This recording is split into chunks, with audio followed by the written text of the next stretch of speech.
Hello guys! Today I'm going to show you how to create presentations with Gamma AI. So first head over to Gamma AI and log in with your Google account.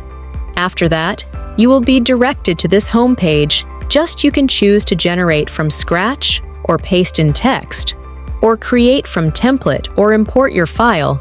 To create presentations, we will go next to the third option, Create from Template. Click on it. Now here you have a lot of available templates to choose from to create your own AI presentation in a minute. So let's, for example, click on this template. And if you like the template and you are satisfied with it, just click on this blue button, Create from Template. Now, you will be directed to the Edit Template page to edit your template here.